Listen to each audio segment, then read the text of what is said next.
Problems at the Orleans Justice Center in the wake of that jail break keep pulling up quite literally. Well, the sheriff's office says parts of the jail are now flooding. This comes as city council members call for more financial transparency from OPSO. Yeah, and Amelia Strahan joining us live from City Hall tonight. So Amelia, flooding and finances, there's a lot going on here. So can you break down what city leaders are saying about all of it? So the topic is complicated, but really the bottom line is very simple. With 2 inmates still on the run and the sheriff blaming the breakout in part on budget, council really just wants to know where the money is going. Now, right before a meeting to discuss all of this, the jail announces that it's flooding. So to prevent infrastructure failures like these, the council said everyone needs to be on the same page when it comes to money. After years of back and forth in a 10-inmate jailbreak, council members are pushing the sheriff's office for financial oversight. We deserve, and the public deserves more than anybody else, to know how those dollars are being spent. An ordinance introduced Wednesday would require a number of agencies to comply with BRASS, a system used by most of the city. There has to be transparency from the sheriff's office as far as how much money they have. About an hour before the meeting, OPSO announced the jail's latest crisis. The facility was flooding.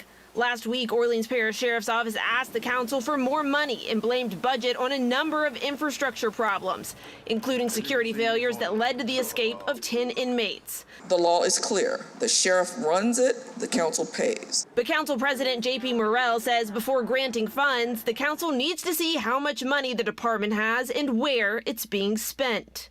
In the press release, she talked about her aging facilities. We just built those jails. They are younger than most of the buildings currently being used in city government. 8 of the 10 escape artists are back in orange jumpsuits, leaving 2 on the run. Leo Tate and Jermaine Donald's 10 days on the run ended in Walker County, Texas, Monday night. Body cam footage shows officers dragging the men onto the ground. Just a few hours later, Linton Van Buren, along with an alleged accomplice, was arrested in Baton Rouge. Councilmember Joe Giarrusso says if they know more about the jail's finances, they might be able to prevent future floods and jailbreaks. I just want to make sure that things are being operated well.